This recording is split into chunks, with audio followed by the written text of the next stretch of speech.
é que eu quero saber dessa história do Irã. Quanto tempo vocês ficaram lá? A gente ficou 2 meses no Irã e 2 meses na Turquia, nessa viagem aí, dos Filhos da Estrada. De bicicleta também?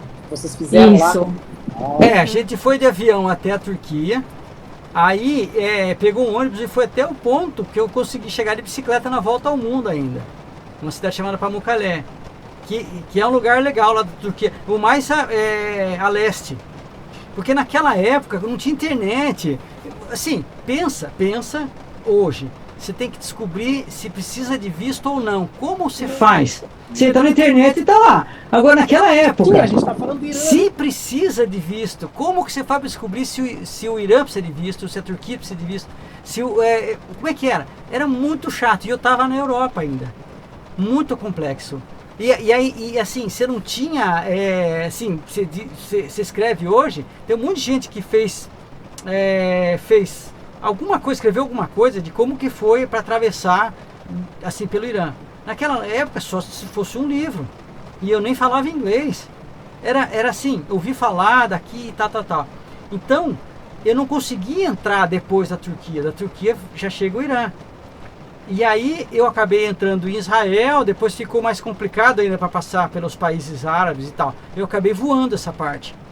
E aí desde aquela época, quando eu cheguei na Índia de avião, eu andei bastante, fiquei quase 6 meses na Índia, né? E eu encontrei uns caras que atravessaram por lá. Mas eu morria de vontade de ter feito isso, né? Mas demorou e acabou que, naquele ponto que eu parei na volta ao mundo, a gente saiu pedalando, entrou, atravessou a Turquia enorme, né? Depois entrou no Irã, 2 meses no Irã, depois voltou, pegou o avião, voltou de volta para o Brasil. Alguém escreveu ali, o Olinto é um guerreiro, por isso ele é nosso guru, é mesmo? Bonitinho. E pra ti, Rafaela, como é que foi, assim, como mulher, assim, teve algum problema na Turquia, nesses países, assim, Olha, eu posso dizer que eu já tive mais problema no Brasil e na América do Sul do que nesses países. Nesses países, né? A pessoa fala, nesses países, assim, né? E porque aí que tá, quando você tem esse desequilíbrio, ele se reflete em outras coisas, né? E aqui no Brasil a gente tem um desequilíbrio velado. O machismo, ele é velado. Lá ele é oficializado, entre aspas, né?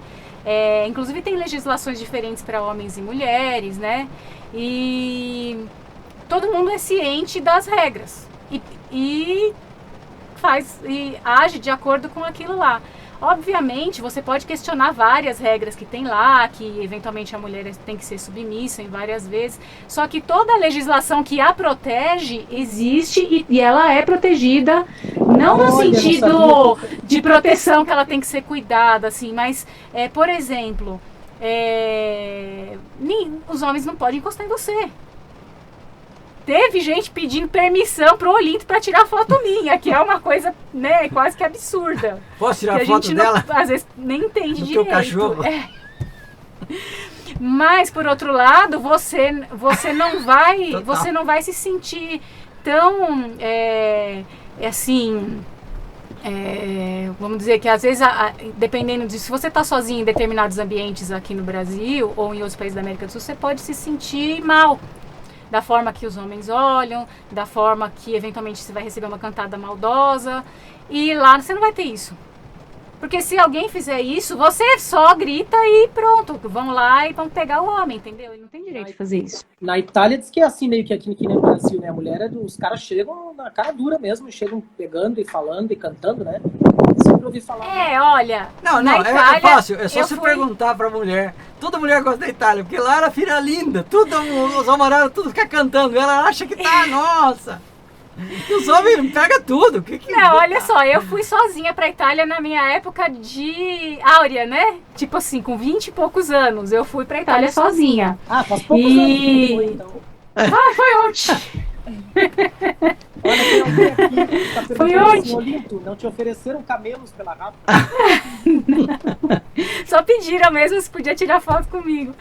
Mas aí que tá, eu não senti isso na Itália. Eu fui cantada grosseiramente na Inglaterra, mas também foi porque eu falei que eu era brasileira. Um cara chegou pra mim pra conversar e falou, de onde você é?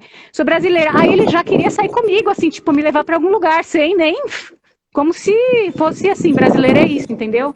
Isso Isso é chato demais, né? Morei na Espanha, morei em Portugal, lá também era meio coisa da Europa, assim, isso com a brasileira, né? A brasileira é fácil. Mas comigo só aconteceu na Inglaterra. Eu viajei em vários países sozinha. Acho que aqui no Brasil, obviamente, as minhas piores experiências vão estar aqui, porque é aqui que eu moro, né? Mas já aconteceu coisa assim, do cara me cantar depois, faz pouco tempo, eu desacreditei. Eu falei, gente, eu sou velha, já casada, como o cara vai me cantar, né? E aí, quando eu falei, eu era casada, eu sou casada... Quando eu falei que eu sou... É tipo, uma coisa que eu não devia, né? Porque não é porque eu sou casada que ele tem que me respeitar. Ele tem que me respeitar porque ele tem que me respeitar. Mas sabe quando você quer se livrar da pessoa? Aí eu falei, ai, cara, sai fora que eu sou casada. Aí ele virou pra mim e falou, não, mas eu não tenho ciúmes. Ele falou... aquela frase machista normal, né? Gente, olha, isso já aconteceu comigo no Peru, de eu ir num lugar sem o Olinto e daí um cara me cantar. Era um cara bem humilde, assim... E sei lá, porque viu que eu era de fora, não sei qual que era dele. E aí eu falei, olha, tô acompanhada, tal. Aí ele pediu desculpa, saiu, fez assim, pediu desculpa. Que é o normal, porque assim, tudo bem, gente. Você achou alguém bonito, quer se aproximar da pessoa, quer cantar. Se é ruim na cantada, né? Se é ruim na cantada, vai fazer o quê? Mas a partir do momento que a pessoa fala que não tá afim, pede desculpa e vai embora, né? Mas aqui no Brasil é difícil. Aliás, a única vez que a gente ficou separado por mais tempo foi que eu deixei eles na sua responsabilidade. Olha só, hein? Ele nunca disse em boas mãos. Não, eu fiquei com medo. E quando eu voltasse...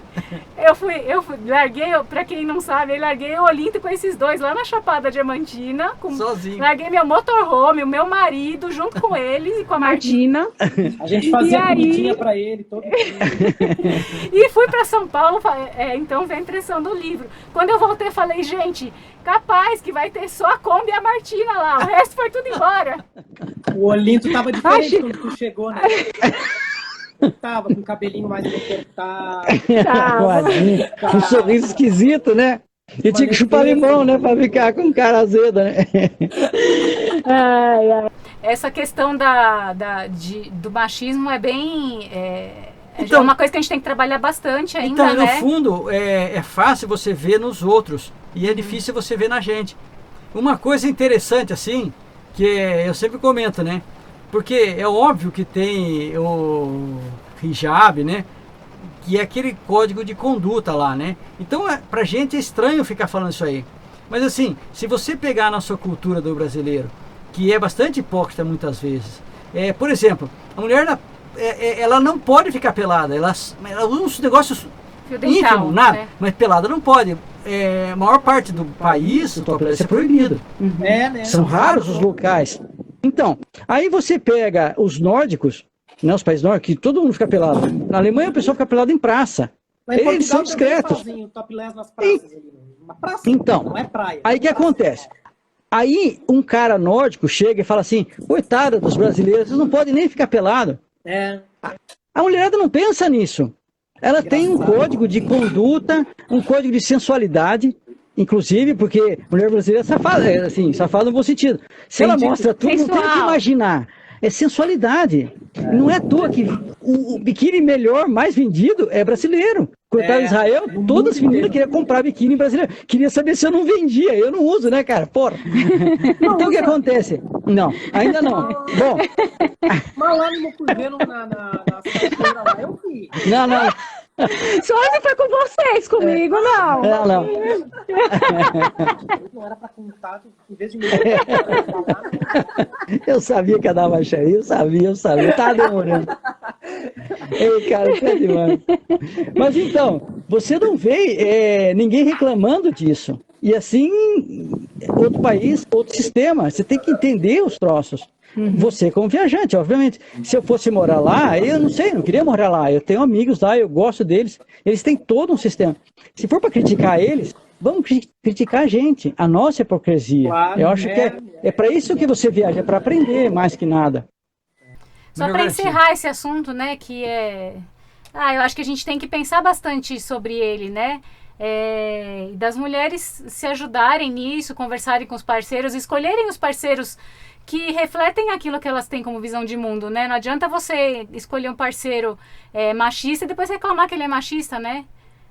Então, eu acho que tem muito a ver isso também. Às vezes os relacionamentos não dão certo porque as pessoas se equivocam nas escolhas. Elas querem uma coisa, querem coisas antagônicas, né? E mesmo assim você tem caminhos de evolução em tudo. Uhum. A gente particularmente foi se entrando assim, cada um foi tomando tarefas que achava assim, legal. É isso que eu falo. Vai e um faz do outro também, mas sempre acaba ficando um pouco mais dividido. Você aprende as coisas. Eu gosto de aprender, o Olinto gosta de aprender, mas se todo mundo for fazer tudo, ninguém faz nada, na verdade. Porque aí ficam. Tem coisas que é melhor fazer em dois, né? Assim, que vamos cortar essa coisa, um segura, outro corta. Uhum. Mas tem coisas que até atrapalham se você forem duas pessoas enfiar a mão para fazer. O duro é que cada vez mais. Eu ensinei pra ele tudo para ele aprender e eu não precisar fazer. Exatamente, isso que é uma cena. Não, e as coisas que é para fazer, você faz mal feito, dá errado, para você não precisar fazer de novo. Aí ele faz não errado, né? Claro, técnicas. Agora já sabe, né? Agora é ele? Então, e tem uma. Mas aí que tá, é verdade, mecânica é sempre ele. Mecânico. Não adiantaria o João, tipo, por exemplo, mais que aprendesse, aprender uma mecânica, porque ele ia se estressar e acabar quebrando de raiva a peça, do que no lugar de arrumar e não estragar mais ainda do que tá estragado. Então, tipo, essa é a divisão que muitas vezes as pessoas não entendem, porque que um faz, muitas vezes, parece fazer mais coisas, ou não é que faz mais coisas. Eu tomo assim, tipo, eu posso fazer talvez mais coisas, mas mais coisas pequenas, e ele fazer o pedaço maior, tipo, mais difícil de... todo mundo, não fica um de papo ar e outro trabalhando, não existe isso, né? Eu, por exemplo, sou mais da parte da tecnologia, da mídia, de estar no computador, de estar no celular, de estar criando, de estar estudando, apesar que o Jordi também é bastante disso, assim. Aprende muito, estuda muito, mas enfim, é mais a minha parte, assim. E essa coisa, eu sou mais de humanas, né? Não adianta, eu não sou muito de lógica, nossa, mecânica pra mim engenharia. Inferno. Essa que a gente estava falando das mulheres também, tem uma outra coisa que eu gosto de comentar, é que às vezes tem esse preconceito também de você olhar a mulher como incapaz para algumas atividades, né? Então, eventualmente as pessoas já olham com esse preconceito, né? Que então a mulher é da cozinha, o homem é o que vai sair para trabalhar, vai dirigir, sei lá. E assim, que nem aqui em casa, eu que cozinho e ele que dirige. Eu até pego de vez em quando só para não esquecer. Mas não é porque é o papel da mulher, é porque eu cozinho melhor e eu detesto Então, mas dirigir. quando a gente está acampando, é eu que cozinho. Por exemplo, mas é sob a supervisão dela. Não é porque é o papel da mulher, não é isso. Tá bom, cara. A gente estava perguntando do teu problema como mulher e tal. E ele nunca foi cantado assim em algum lugar? Na Chapada Diamantina, pelo João. Tirando a tirando o João. Verdade, eu tive que tomar cuidado, mas depois eu peguei confiança. Eu sei que vocês são bonzinhos. Quando eu era jovem era mais cantado, mas agora já ninguém tá ligando mais. Não, e tu é ciumento, Linton? Mais ou menos, viu, cara? Mais ou menos. Não, mais ou menos. Não duro que eu sou. Mas eu engano bem. Ele engana bem. Eu engano bem, eu fico na minha, fazer o quê, né? Oi, eu sou câncer. Boazinha, tadinha. Sua graça. Boazinha, nossa. A minha irmã tá aí pra rir, ó, disfarça bem. Boazinha. Não dá pra desconfiar. Não, quase nada. Disfarçar. Mulher de câncer é brabo, porque elas estão muito bem o dia inteiro, assim, boazinha, romântica. No outro dia elas acordam, não sei como. Viu? Será? E não é Será que é assim? Não é, não. É sim. Não, porque 30 dias por mês não dá pra ser TVM, né? É sempre tinha uma amiga irmã minha, assim, que era assim, a gente tava muito bem, tudo lindo, maravilhoso, dando risada de noite, falando um monte de bobagem. No outro dia ela acordava com o beiço lá, passava o dia inteiro atacada, implicando. E tu não sabia o que era. Mas ele não deixa. Não, mas a Rafa tá melhorando, vixe. Ele não deixa. Tá joinha, tá maciazinha e tudo. Dá um vinhozinho pra ela, vai ficando maciazinha, facinho. Mas eu sou muito assim também, por isso que eu me reconheço nessas pessoas, porque eu sou igual. A Jordi também é macia. Bastante. Então, tá vendo? Hoje, depois a gente troca receitas. Rafa é boazinha, fala, irmão. Tua irmã tá dizendo, Rafa é boazinha. Eu sou. Não, eu sou mesmo. Mas quando eu fico brava, eu fico muito brava. Nossa senhora, é muito brava, cara.